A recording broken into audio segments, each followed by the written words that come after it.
나중에 뒷부분 나갈 부분이 이제 선교사들에 대한 것이라서 한번 해봤습니다. 예. 잠시 기도하고 시작하겠습니다. 하나님 아버지, 오늘 저희들 주님 앞에 모여서 또 교회사에 대해서 공부해 보려고 모였습니다. 주님, 저희들 특별히 오늘 빌라델비아 교회 시대의 그 교회에 대해서 공부해 보고 또 선교사들의 생애를 살펴보려고 합니다. 주님, 주님께 자신들의 모든 것을 내어드려 주님의 말씀을 먼 지역에 가서 복음을 전했던 그런 선교사들로 인해서 감사드립니다. 지금 저희들이 이 선교사들에 대해서 살펴보고 또 저희들도 도전을 받아서 주님을 위해 저희들이 주님의 말씀을 증거하고 또 주님께서 뜻하시는 대로 저희들이 주님께 저희들을 내어드릴 수 있도록 인도해 주시기 원합니다. 주님, 지금 시작하는 시간이오니 마치는 시간까지 주님께서 함께해 주시기 원합니다. 감사드리며 우리 주 예수 그리스도 이름으로 기도드렸습니다. 아멘. 예, 프린트물은 일단 10과 3페이지 아랫부분 할 차례입니다. 예. 그래서 안 가져오신 분 계실까봐 뒤에 놨으니까 참고하시고요. 예, 그래서 지난주에 이제 종교개혁에 대해서 하다가 아직 끝을 못 냈죠. 그래서 3페이지 3번 영국의 개혁자들에 대해서 살펴보는 부분인데 이제 그 아랫부분입니다. 그래서 대영 제국을 카톨릭 교회에 돌이키는데 실패한 교황은 이 제일 아래 문단. 이제 헨리의 딸인 메리 튜터를 왕자에 앉혔습니다. 그래서 이제 이 헨리는 그 헨리 8세 말하는 거죠. 그 성공의 그러니까 영국 교회를 로마 카톨릭으로부터 분리시킨 그 헨리 8세를 말하는 것입니다. 그래서 메리는 스페인 출신의 카톨릭 신자인 필립 2세와 결혼하여 종교재판소의 수법들을 영국으로 들여와 이단들을 색출했습니다. 그래서 지난 시간에 말씀드린 것처럼 이 피의 메리 여왕을 말하는 것이죠. 여기서 메리 여왕은 이 메리는 다분히 카톨릭적이었고, 그러니까 자기의 아버지인 헨리 8세가 로마 카톨릭으로부터 일단 그 로마 카톨릭으로부터 나왔지만 당시 영국의 성공회는 어떤 종교적인 면에 있어서 나왔다기보다는 사실 정치적인 면에 있어서 로마로부터 분리했다고 보는 것이 합당할 것 같습니다. 어쨌든지 간에 뭐 종교적이건 정치적이건 간에 로마 카톨릭으로부터 분리했는데 다시 이 메리 여왕 때 로마 카톨릭으로 복귀를 하게 됩니다. 그래서 원래 카톨릭이었다가 헨리 8세 때 성공회로 왔다가 다시 그의 딸인 이 메리 때 카톨릭으로 갔다가, 그다음 메리의 이복 동생이죠. 엘리자베스 여왕 때 이제 다시 성공회로 오게 되는 것이죠. 그래서 이렇게 비교적 짧은 시간에 왔다 갔다 하면서 그 아래에 있는 사람들이 이제 대세를 따르기 위해서 막 종교도 바꾸고 그랬겠죠. 왜냐하면 카톨릭이 정권을 잡았을 땐 성공회를 박해하고 또 반대일 땐 또 반대로 박해를 하고, 근데 항상 누가 정권을 잡았던지 간에 박해받았던 것은 침례교였었다고 말씀을 드렸죠. 그래서 이렇게 서로 계속 박해를 하다가 나중에는 이제 이러한 어떤 종교적인 박해가 거의 없어지게 됩니다. 그러니까 거의 이제 필라델비아 시대가 도래하고 나서는 종교적인 박해는 없어져요. 근데 이제 그 대신 신앙도 좀 많이 식어지게 됩니다. 어쨌든 간에 이제 피에 메리 때 이 메리 자체가 이제 카톨릭 신자인 그러한 필립 2세와 스페인 출신의 남자랑 결혼하게 되는 것이죠.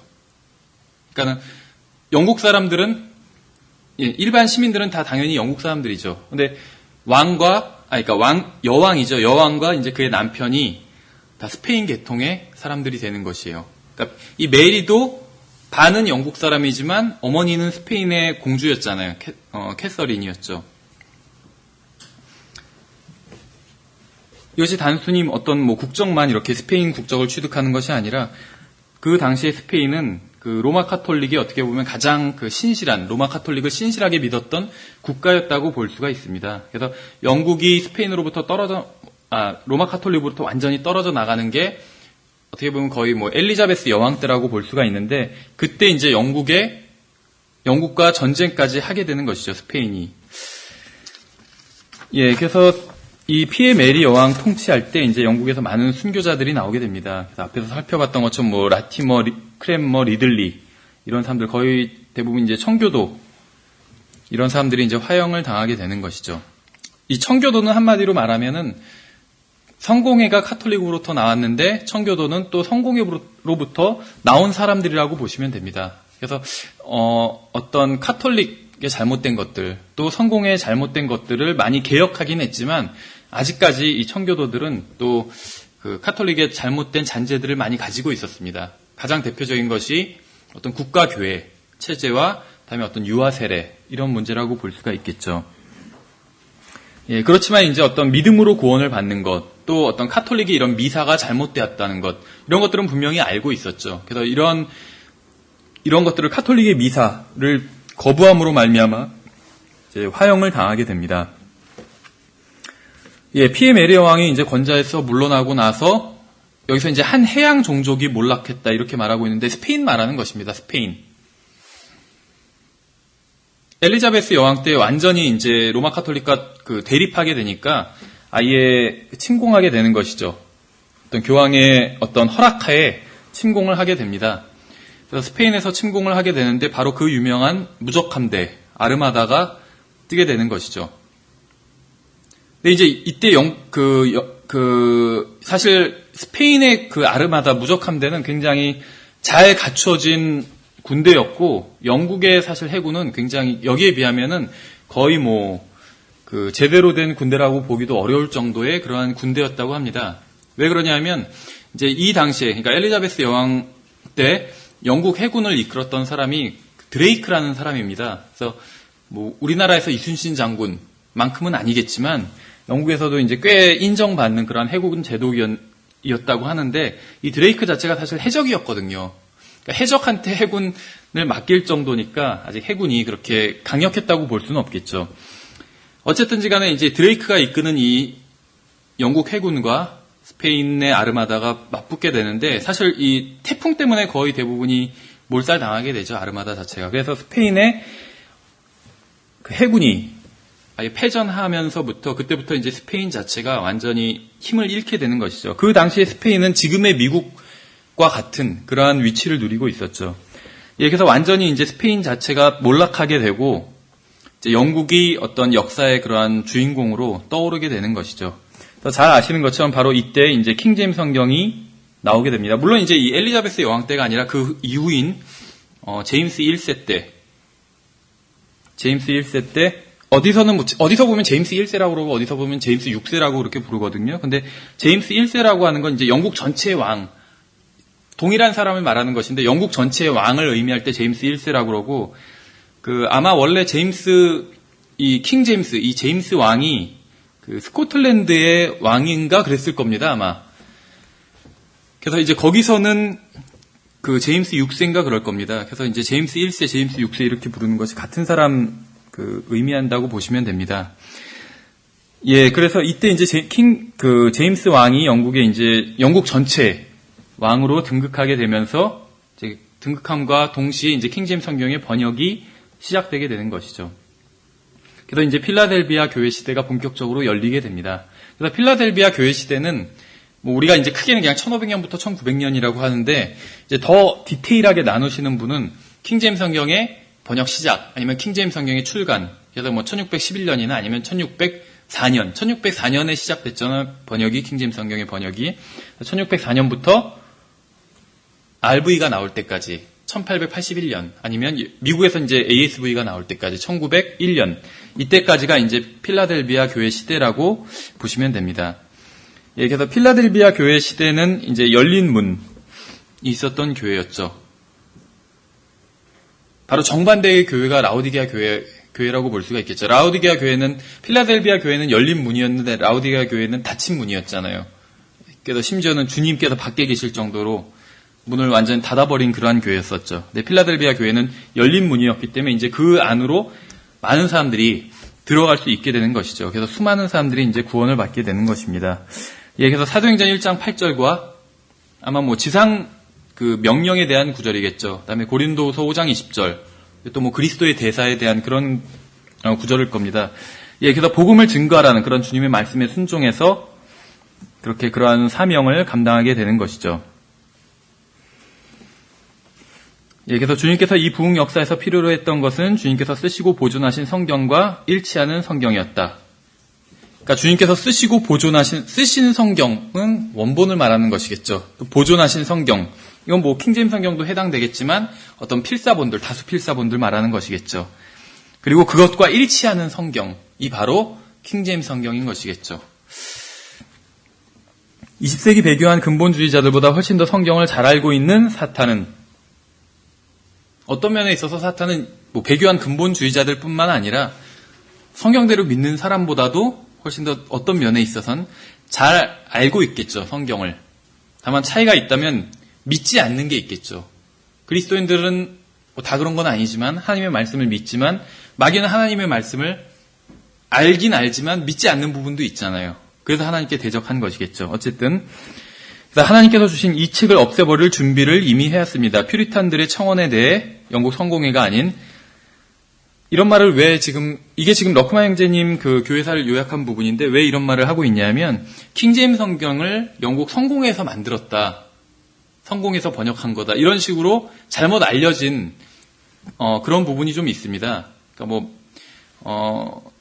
대부분은 아니지만 어떤 사람들은 킹제임스 성경에 대해서 이제 오해할 때 이런 킹제임스 성경은 영국 성공에서 만든 것이고 또 이 제임스 왕은 폭군이었다, 굉장히 이런 식으로 평가를 하거든요. 거기까지만 하면 좋은데 동성연애자였다, 심지어는 막 그런 식으로 평가도 합니다. 다 잘못된 거짓된 그 평가예요, 그런 것들은.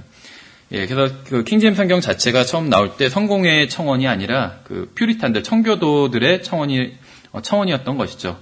그래서 제임스 왕이 이제 성경 번역을 허락했고, 그래서 이제 그 청교도들이 성경을 번역하게 되는 것이죠. 지난번에도 한번 말씀드렸지만, 그럼 이 청교도들은 어떤 면에 있어서는 우리가 말하는 그런 바이블 빌리버들은 아니잖아요. 성경대로 믿는 사람들은. 왜 성경대로 믿는 사람들이 뭐 하고 있었냐, 이때.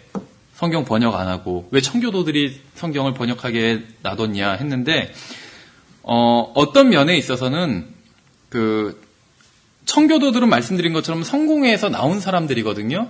그래서 대부분 어떻게 보면 제대로 된 교육을 받은 사람들입니다. 이 당시 이제 영국의 대학 교육을.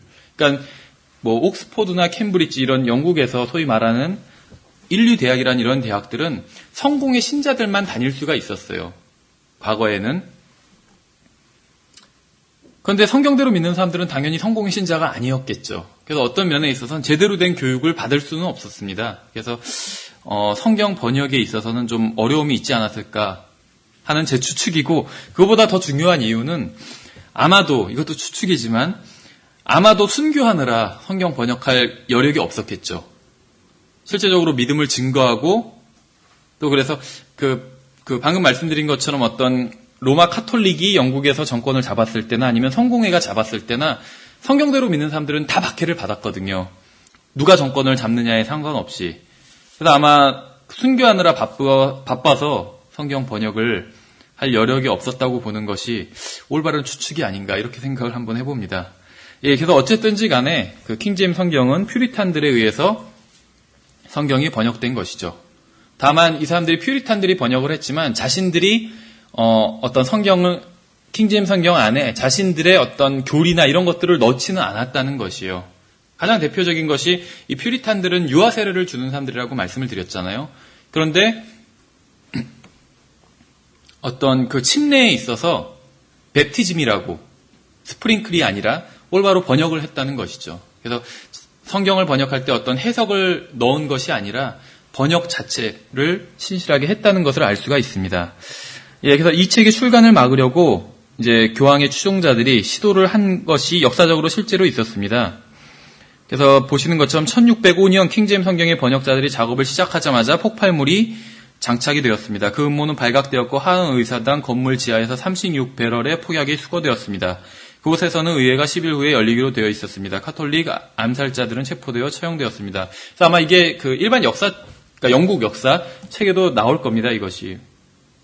자, 정확한 명칭은 잊어버렸는데 아마 건파우더 사건인가 이런 식으로 나올 겁니다. 그래서 이 의회 자체를 이렇게 날려버리려고 했던 그러한 그 사건이었어요, 로마 카톨릭에서.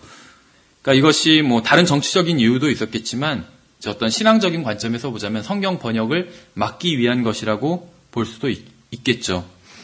예, 그래서 종교개혁의 결과 일어난 영적 부흥운동은 낙스, 베자, 그다음에 멜랑이톤, 루터 등의 전통 교리 덕분이었다기보다는 성경 읽기와 성경 읽기에 대한 신뢰에 있어 그들이 보여준 태도 덕분이었다고 할 수 있겠습니다.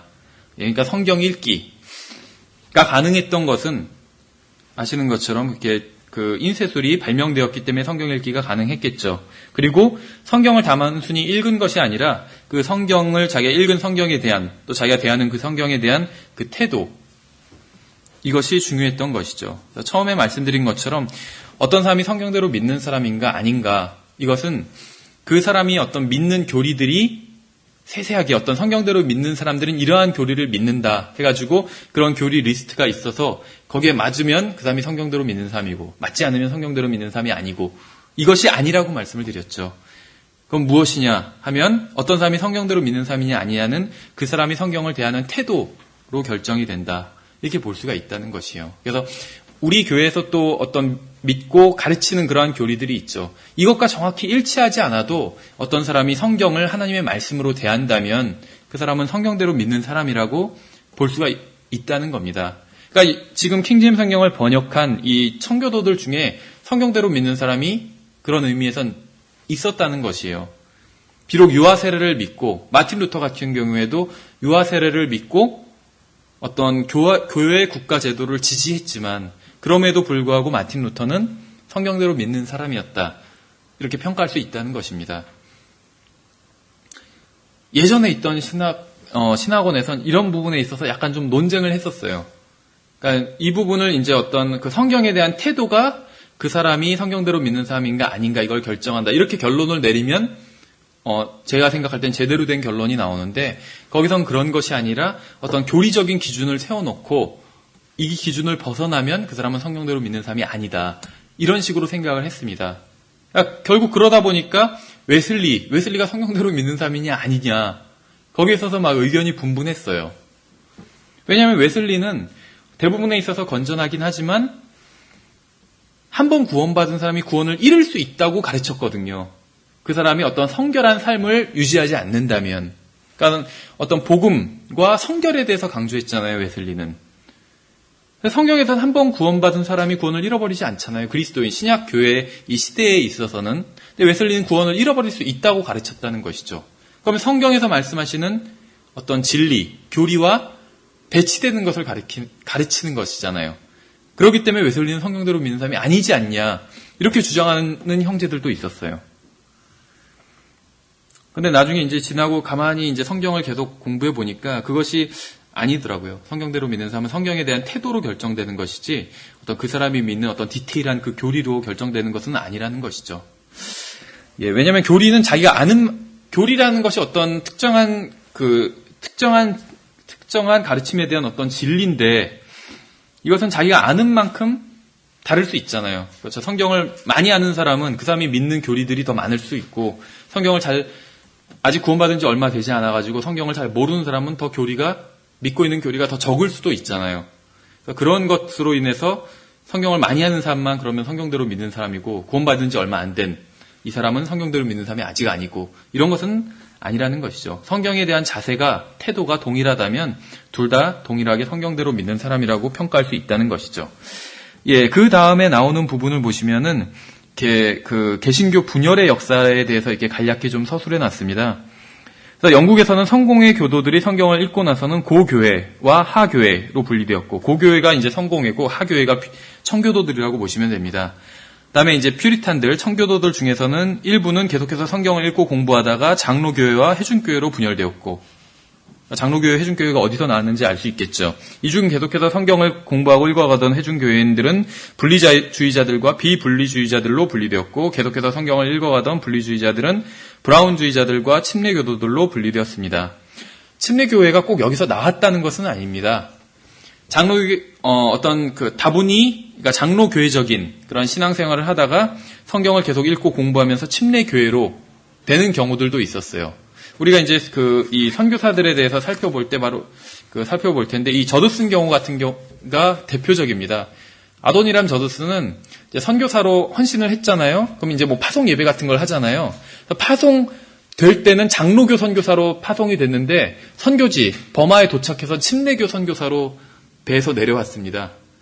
왜냐면은 지금 같으면 이제 선교지로 가는 게 그렇게 오래 걸리지 않지만 이 시기에는 뭐 석 달, 넉 달 막 이렇게 걸리거든요. 그러니까 영국에서 버마까지 가는데 배로 가니까 배 안에서 뭐 하겠어요?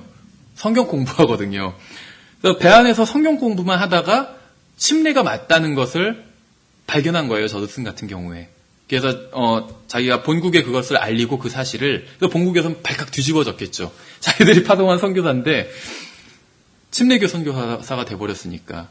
그런 예들도 많이 있기 때문에 지금 여기서 나오는 말이 꼭 침례교회가 이 성공회부터 나왔다 이런 말은 절대 아니라는 것이죠. 어쨌든지 간에 하나님께서는 침례교회들 역시 그들의 종교적 단합을 유지하도록 허락지 않으셨습니다.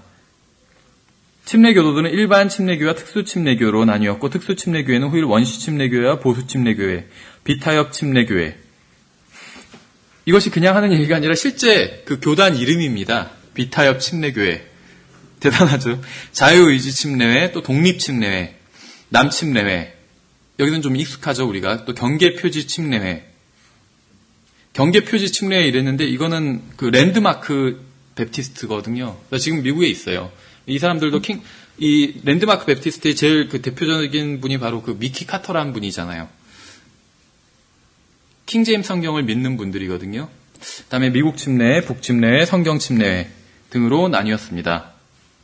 근데 여기 보시면 하나님께서는 그들의 침례 교회에 있어서도 그들의 종교적 단합을 유지하도록 허락지 않으셨습니다. 이런 말이 있는데 하나님께서 성경에 보면은 하나님께서는 어떤 교회들 간에 있어서는 어떤 면에 있어서는 연합을 원하지 않으신다. 이렇게 볼 수도 있어요. 그건 무슨 말이냐면 그러니까 실제적으로 그리스도 안에서 성도들은 연합해야 되죠. 분열하면 안 돼요. 그리스도 안에선. 그렇죠. 고린도전서 같은 경우에는 한 교회 내에서 막 분열됐잖아요. 그래서 사도 바울이 그것을 책망하고 있는 것이죠. 고린도 교회 같은 경우엔. 근데 이제 여기서 하는 말은 무슨 말이냐면 많은 교회들이 있는데 지금으로 치면 어떤 에큐메니칼 운동, 그래서 교회 일치 운동을 하기 위해선 어떤 기치는 좋게 볼 수도 있어요. 교회가 왜 이렇게 다 분열됐냐. 다 예수님을 믿고 하나님을 믿는데 다 하나가 되자. 이렇게 모였는데 근데 이제 문제는 뭐냐면 가장 근본적인 건 하나가 되자. 그런데 하나가 되려면 기준이 있어야 되잖아요. 해쳤다가 모여 하면은 누가 기준하고 손을 들으면 그 아래로 모이잖아요. 그 기준이 로마 카톨릭이라는 것이죠. 에큐메니칼 운동의 특징은 그리고 어떤 지금 개신교들 사이에서 있는 그런 연합도 그러니까 로마 카톨릭을 배제한다 하더라도 서로 연합하기 위해서는 교리적인 타협을 할 수밖에 없습니다. 그렇죠. 그런 교리적인 타협을 한다면 어떤 교회의 순수성이 훼손되는 것이겠죠. 어떤 교회에서는 예를 들면 그 성직 제도를 인정하고 있는 교회인데 다른 교회는 그렇지 않은 교회가 있다면 그런 두 교회가 서로 타협한다면 인정해줘야 되는 것이겠죠. 우리 교회는 성직 제도를 인정하진 않지만 그래도 다른 교회에서는 인정하는데 그럴 수도 있습니다. 이런 식으로 가르쳐야 되는 것이겠죠. 그래서 타협하지 않는다면 연합이 이루어질 수 없기 때문에 여기서 이제 그런 의도로 하나님께서는 타협을 원하시지 않는다는 것이죠. 그래서 이런 어떤 연합은 인간들이 어떤 목사들이 만나서 회의를 한다거나 아니면 성직자들이 만나서 회의한다거나 그렇게 해서 연합이 이루어지는 것이 아니라 이것은 그렇게 하지 않아도 나중에 휴거될 때 다 이루어지게 돼 있습니다. 그렇죠. 하나님께서 다 모으시면 연합이 자연스럽게 이루어질 수 있잖아요. 그래서 하나님께서는 기본적으로 합치는 분이시기도 하지만 다른 면에 있어서는 또 나누시는 분이시기도 합니다. 그렇죠. 빛과 어두움을 나누고 그러니까 진리의 문제에 있어서는 철저하게 나누시는 분이시라는 것이죠. 그래서 하나님께서 합치신 것을 인간이 나눠도 안 되겠지만 또 하나님께서 나누신 것을 인간이 연합시키려고 노력할 필요도 없다는 것입니다. 그래서 어떤 진리에 있어서는 또 교리에 있어서는 잘못된 교리를 주장하고 한다면 그 모임으로부터 과감하게 갈라져 나오는 것이 성경적인 그러한 올바른 분리라고 볼 수가 있겠죠. 그런데 이제 한 가지 주의할 것이 우리가 어떤 모임이 그 비진리를 가리키기 때문에 그곳으로부터 분리해 나왔다면 그것은 잘한 것이에요.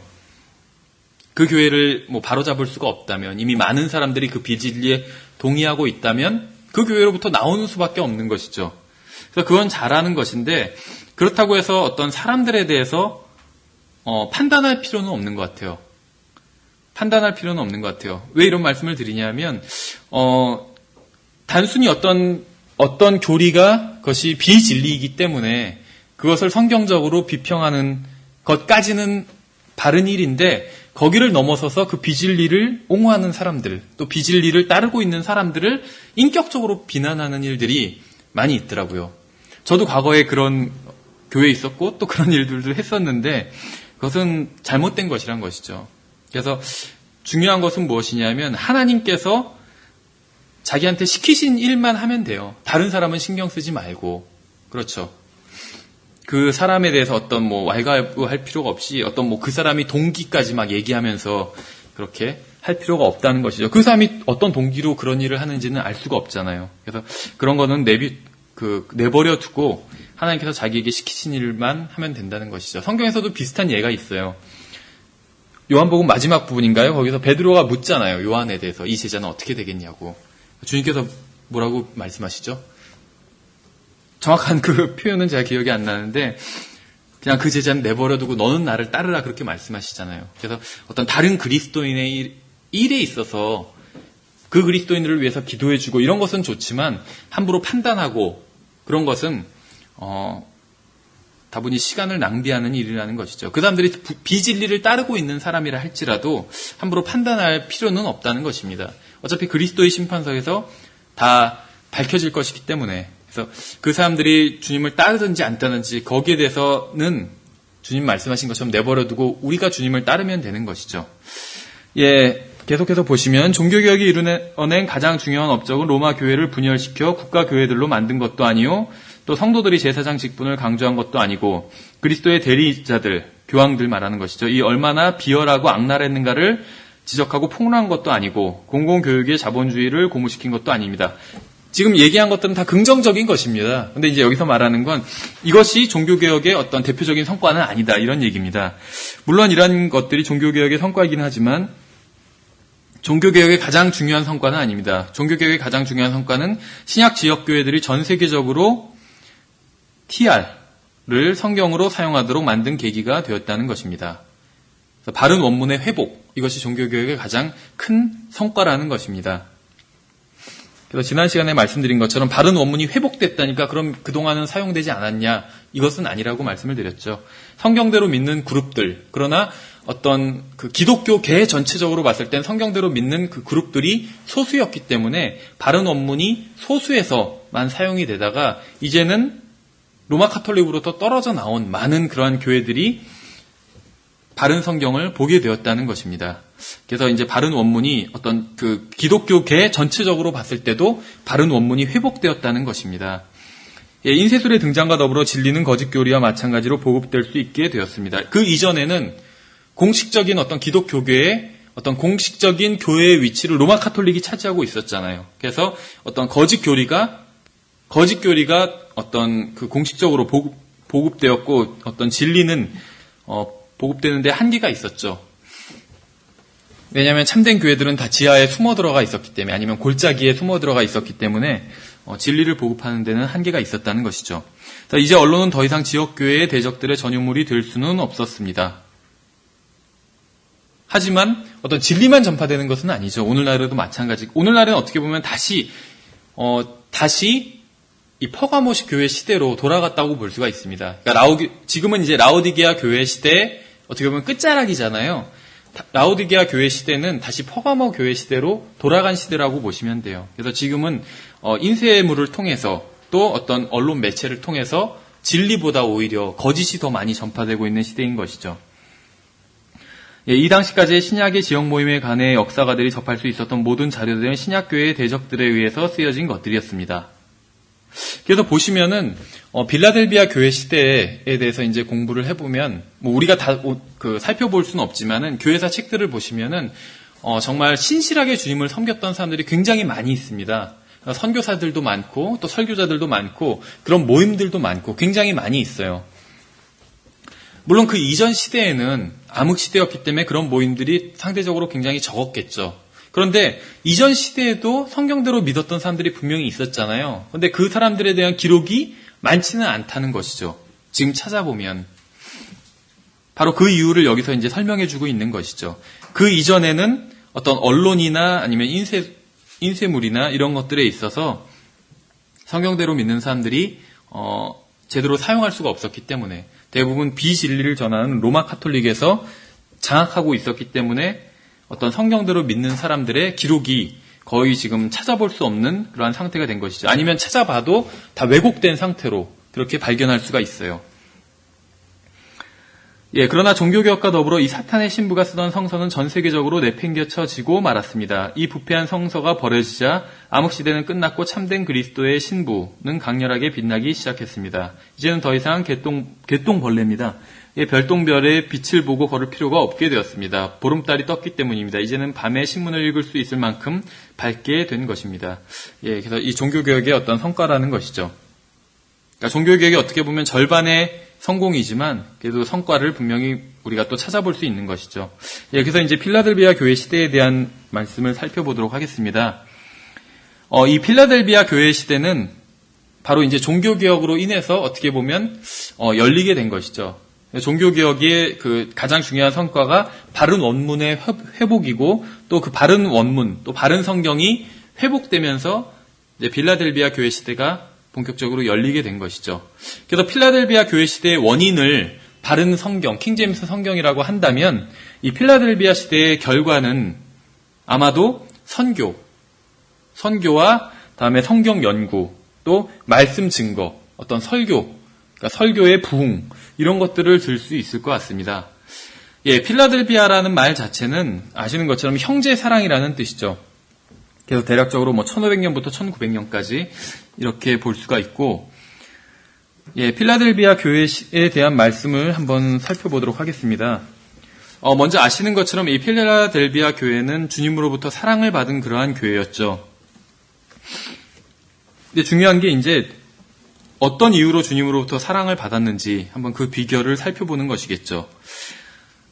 이 필라델비아 교회, 이 필라델비아 교회를 우리가 지금 이제 교회사적으로 보니까 1500년부터 1900년 사이다 이렇게 보지만 실제적으로 이제 역사적으로 본다면 1세기경에 있었던 소아시아에 있었던 7 지방에 있었던 한 지방을 말하는 것이고 이제 거기에 있었던 교회들을 말하는 것이겠죠. 그래서 위치적으로 본다면 북쪽에 4대 교회가 있었다고 합니다. 필라델비아 위쪽에, 북쪽에.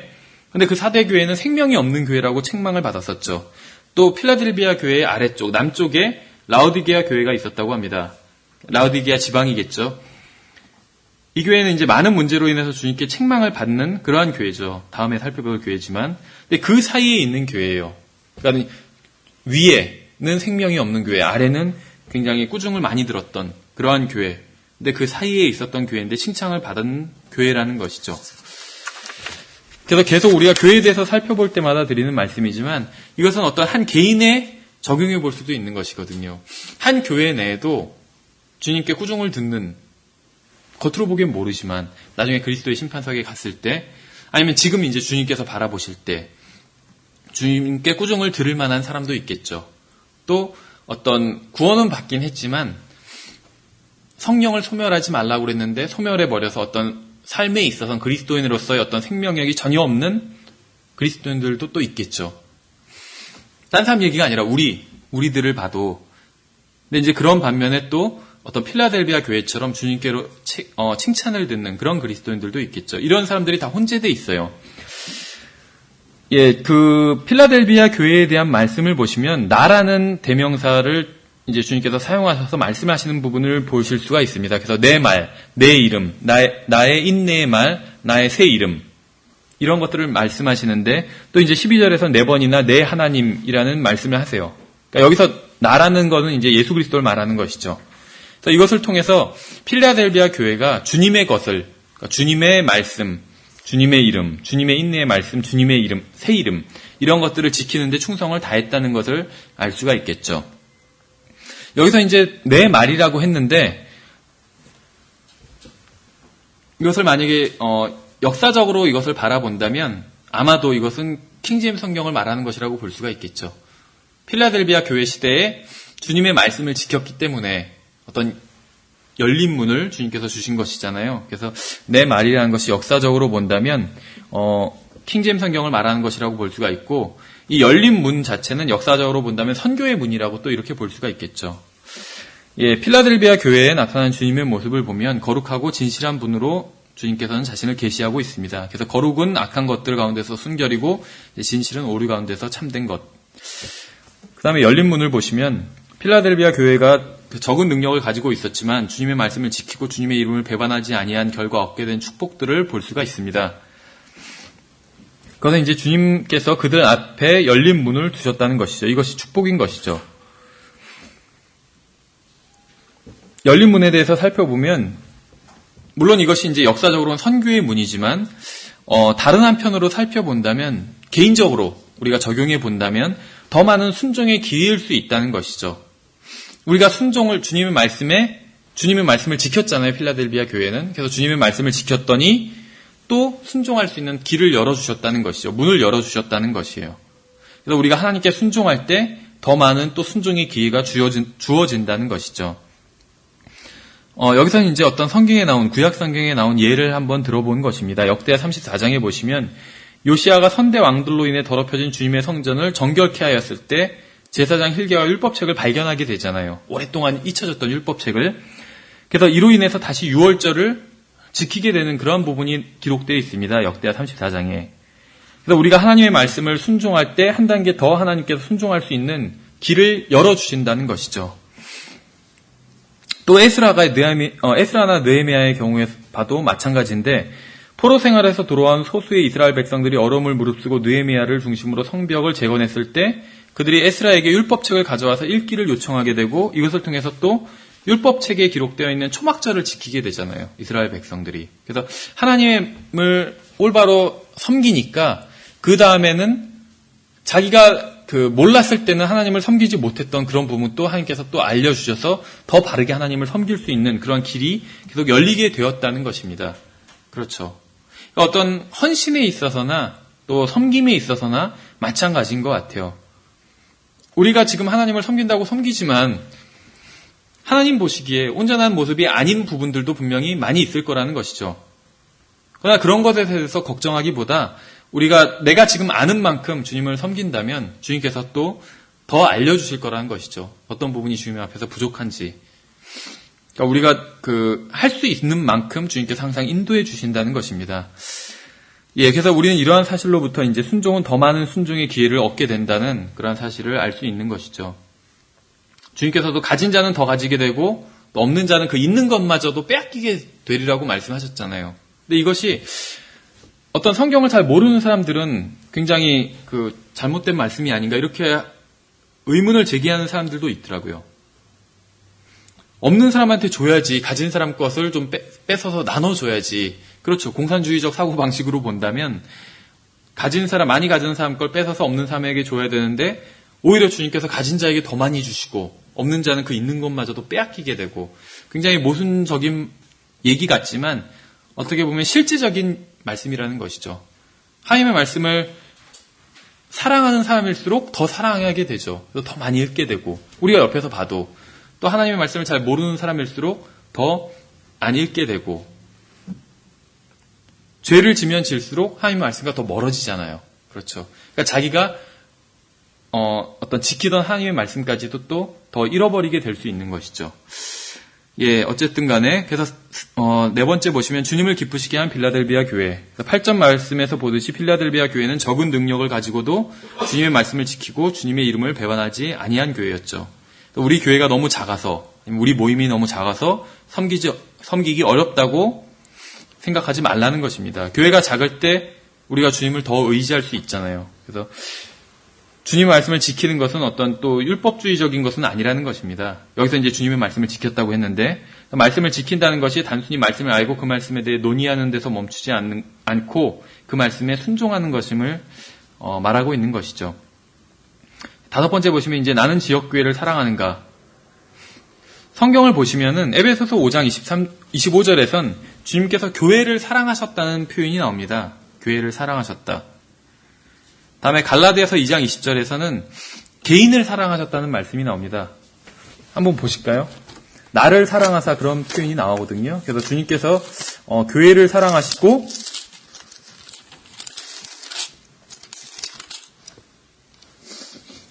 내가 그리스도와 함께 십자가에 못 박혀 있으나 그럼에도 불구하고 사노라. 그러나 내가 아니요 그리스도께서 내 안에 사시느니라.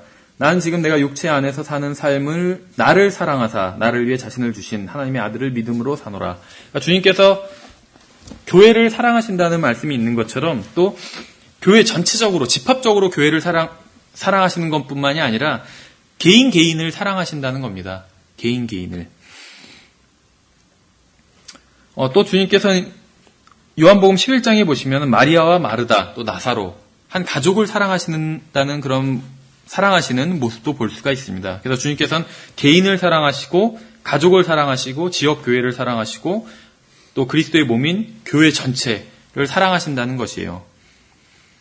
그래서 그리스도께서 교회를 사랑하신다고 할 때 그것이 나에게는 어떤 의미인가? 주님께서 지역 교회를 사랑하신다면 우리도 지역 교회를 사랑해야 되는 것이 마땅하다는 것이죠. 그래서 주님께서 교회를 위해서 자신의 모든 것을 주실 정도로 사랑하셨다면 우리도 그렇게 교회를 사랑하는 것이 마땅한 일이라는 것입니다. 다만 이제 한 가지 주의할 점이 있어요. 특히 킹제임스 성경을 믿고 또 올바른 진리들을 알고 있는 우리들에게 더 해당되는 얘기인 것 같습니다. 우리들 가운데서는 내가 다니는 교회는 빌라델비아 교회고 다른 교회들은 아니다 이렇게 생각하는 사람이 있는 것 같아요. 특히 이제 어떤 그 모임에서 서로 갈라져 나오면 서로 자기 교회가 필라델비아 교회고 상대편 교회를 라오디게아 교회라고 하더라고요, 주로. 그런데 우리 교회가 필라델비아 교회와 같다라고 하는 순간 우리 교회가 라오디게아 교회가 될 수 있다는 것이죠. 그 특징을 본다면 라오디게아 교회는 우리는 부유하고 하나도 부족한 것이 없다, 풍족하다 이렇게 얘기를 했잖아요. 자만했잖아요. 주님께서는 책망을 하셨죠. 마찬가지라는 것입니다. 영적인 면에 있어서 우리가 만약에 자만한다면 주님께로부터 책망을 받을 수 있다는 것이죠. 그래서 항상 우리는 겸손해야 되는 것이겠죠. 이제는 필라델비아 교회 시대의 요약 부분을 보도록 하겠습니다. 이 부분은 좀 짧게 요약을 했는데 그 피 흘린 발자취, 우리가 이제 주교제로 사용하기로 한 피 흘린 발자취에 해당 부분을 요약한 것입니다. 근데 여기서는 좀 요약이 그 책 자체도 좀 요약이 많이 돼 있고 어떤 일반 교회사의 그 흐름을 따라가지는 않습니다. 그렇게.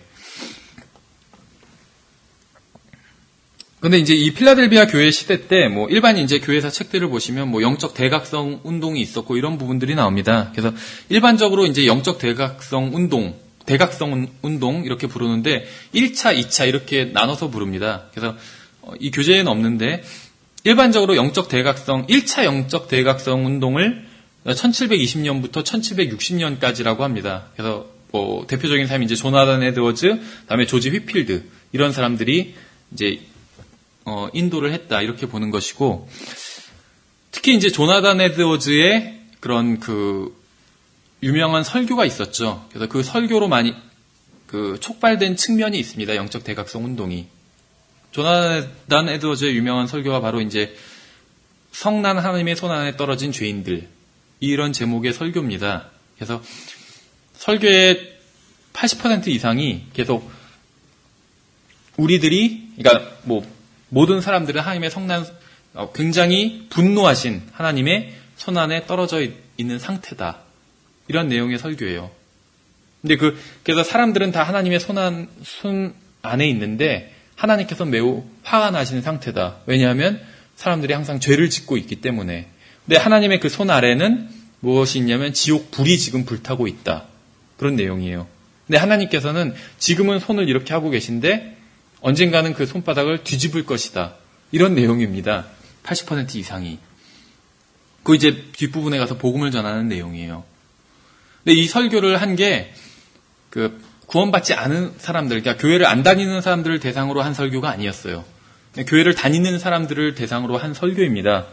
조나단 에드워즈가 자기네 교회에서 한 건 아니고 다른 교회에 초청을 받았는데 조나단 에드워즈가 봤을 때 그 교회가 구원받지 않았다고, 그 교회의 많은 성도들이 구원받지 않았다고 판단을 했나 봐요. 그래서 이제 이 설교를 했습니다. 아마 그 역사적으로 보시면은 이 설교에 대한 그런 그 어떤 에피소드들이 이렇게 전해져 내려오는데, 이 당시에 조나단 에드워즈가 살 당시에는 1700년대니까 아직 전기가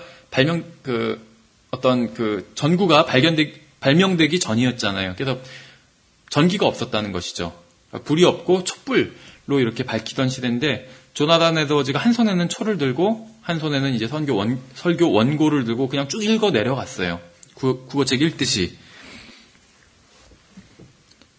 그런데 이제 조용히 그러니까 한마디로 뭐 소리를 지르거나 막 그렇게 한 설교가 아니라는 것이에요. 조용히 읽어 내려갔는데, 이제 이 설교를 듣는 많은 사람들이 설교가 아직 끝나기도 전에 계속 어떻게 해야 되냐고, 그럼 우리가 구원받으려면.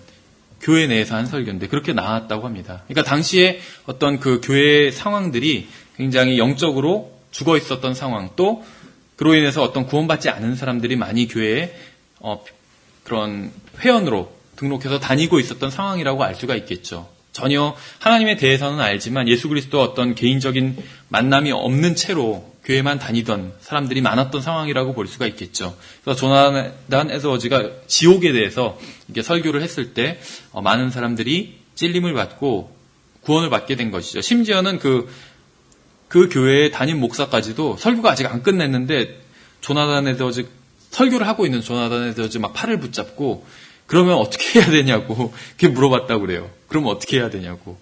왜냐면 하나님께서 손바닥을 이제 뒤집으실 거라고 하니까 그러면 어떻게 해야 되냐고. 설교나 좀 다 끝나고 물어봤으면 좋았을 텐데, 어쨌든지 간에 많은 사람들이 구원받고 또 큰 부흥이 있었다고 합니다. 그래서 이제 그것을 계기로 이렇게 제1차 대각성 운동이 벌어지게 됩니다. 물론 뭐 조나단 에드워즈 한 사람의 설교로 그렇게 된 것은 아니고 또 조지 휘필드나 다른 그러한 설교자들이 있었겠죠.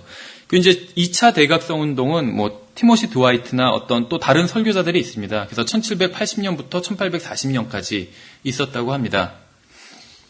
그래서 보통은 이제 1차 대각성 운동, 그다음에 2차 대각성 운동 이렇게 이제 정리를 하는데, 그 이후에도 어떤 그 찰스 핀이나 또 무디, 영국에서는 스펄전 같은 경우, 그러니까 1800년대 후반부터 1900년대 초반까지 크고 작은 부흥들이 있었습니다.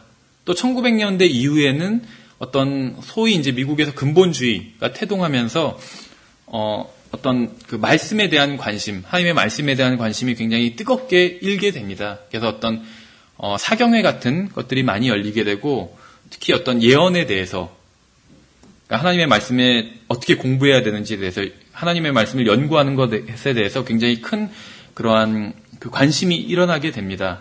그래서 많은 또 신학원들이 세워지게 되고, 또 많은 설교자들이 배출되게 됩니다. 이런 것들이 이제 다 어떤 필라델비아 교회 시대에 있었던 어떤 1차, 2차 대각성 운동, 또 그 후에 있었던 어떤 부흥을 통해서 드러나게 되는 것이겠죠. 그래서 한편으로 미국 내에서는 이런 대각성 운동들이 있었고, 대각성 운동이 있으면 그것으로 그치는 것이 아니라 항상 결과가 있었어요. 그러니까 우리나라는 성경적인 부흥이 아니겠죠. 어떤 부흥회를 하잖아요. 교회에서 많이 하죠. 뭐 겨울에 한다든지 주로 1년에 한 번씩 부흥회를 해요. 근데 부흥회를 하고 나면 그것으로 그냥 끝나죠. 그래서 그러잖아요. 어떤 분 그 예화를 들어보면 부흥회를 하러 가는데 부흥회에 늦으면 안 되니까 막 교통 신호도 다 무시해서 가고, 또 부흥회 끝나고 나서는 밤에 끝나잖아요.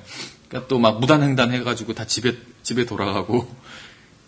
신앙은 부흥됐는데 결과가 없는 것이요. 자기들은 부흥됐다고 느꼈는데. 근데 이 당시에 이제 교회사 기록을 읽어보시면 미국에서 이런 대각성 운동이 일어났을 때 단순히 정말 뭐 구원을 나 이제 받았구나, 이제 하나님 위해서 살겠다, 뭐 이런 것으로 그냥 끝나버린 게 아니에요. 문자 그대로 술집들이 문을 닫았어요. 어떤 그 기록에 의하면 술집이 교회로 바뀐 그러한 경우들도 있고, 또 술집만 문을 닫은 것이 아니라 감옥도 텅텅 비게 됐다고 합니다. 죄를 멀리하니까 비게 되는 것이겠죠. 그리고 그것으로 끝난 것이 아니라 자기 영적으로 부흥하면 그 사실을 다른 사람한테 말해주고 싶잖아요. 그래서 선교도 폭발을 하게 됩니다. 그래서 어떤 지금 우리나라에서 어떤 한국 교회에서 뭐 우리나라뿐만 아니라 뭐 미국이나 뭐 다른 나라도 마찬가지겠죠. 기독교가 배교한 상태에서는 부흥을 했다고 하면서 어떤 결과도 없는 그런 모습을 보이지만, 실제적으로 이 당시에 어떤 미국에서는 1차 대각성 운동, 또 2차 대각성 운동, 그 다음에 어떤 핀이나 무디에 의한 그런 부흥이 끝나고 나선, 부흥이 있을 때는 부흥에 따르는 열매가 있었다는 것이죠. 주님께서 항상 좋은 나무인지 나쁜 나무인지 판별하는 방법을 알려주셨잖아요. 열매로 나무를 안다고 하신 것처럼 어떤 교회가 아니면 어떤 지역에서 부흥이 있었다고 한다면 그 열매를 보면 알 수 있는 것이겠죠. 그러니까 당연히 이 당시에는 어떤 감리교회에 다닌다고 그러면 어떤 무보증으로 대출을 은행에서 해줬다고 그러잖아요. 그것도 어떻게 보면 부흥의 결과라고 볼 수가 있겠죠. 그만큼 정직하고 간증이 있으니까 이 세상 사람들도 인정한 것이잖아요. 근데 지금 우리 상황과 비교해서 본다면 굉장히 많이 다른 모습이죠. 그래서 물론 이제 이 당시에는 필라델비아 교회 시대니까 그런 면도 있겠죠. 그래서 어떤 교리적인 면에서 본다면 부흥은, 그러니까 이런 어떤 그 전국적인 부흥은 더 이상 없다고 보는 것이 맞겠죠. 지금 라오디게아 교회 시대니까. 하지만 그렇다고 해서 부흥이라는 것 자체가 없는 것은 아니라고 생각을 합니다. 충분히 지금도 어떤 부흥은 있을 수 있다고 생각을 해요. 왜 그러냐면 부흥이라는 것이 결국에는 한 사람이 부흥하면 한 사람의 부흥으로부터 시작하는 것이기 때문에, 그래서 교리적으로는 지금 배교한 교회 시대이기 때문에 우리나라 전체가 부흥을 한다거나 그렇게 되진 않겠지만 나 한 사람, 다 개개인 한 사람이 부흥할 수 있고 그것을 통해서 또 우리 교회가 부흥할 수도 있는 것이죠. 지금 기독교 상황이 라오디게아 교회 시대지만 다 라오디게아 교회는 아니잖아요. 그 중에서 빌라델비아 교회도 있을 수 있겠죠. 또 어떤 교회는 에베소 교회 같은 교회도 있을 것이고. 왜냐하면 이 7교회가 우리가 교회사 전체 시대마다 나눠서 영적으로 적용을 해보지만 실제적으로는 1세기에 다 한 소아시아 지역, 물론 소아시아가 그 좁은 지역은 아니지만 그 소아시아 지역에 있던 교회들인 것처럼 마찬가지로 대한민국 안에도 이런 7종류의 교회들이 충분히 있을 수 있는 것이죠. 미국에도 마찬가지고. 그리고 또 한 교회 내에도 이런 7종류의 어떻게 보면 신앙이 있을 수 있는 것이죠. 그래서 죽은 신앙을 가진 교회가 옆에 있을 수 있지만 또 그 옆에는 필라델비아 교회처럼 이렇게 부흥한 그러한 교회가 있을 수도 있는 것이죠. 그래서 교리적으로 부흥이 없으니까는 결코 부흥이 없다 이렇게 생각하기보다는 자기 자신이 주님께 내어드리고 부흥할 수 있는 것이죠. 충분히. 예, 시간이 많이 지나서 일단 여기까지 하고 10분간 쉬고 다시 이어서 살펴보도록 하겠습니다.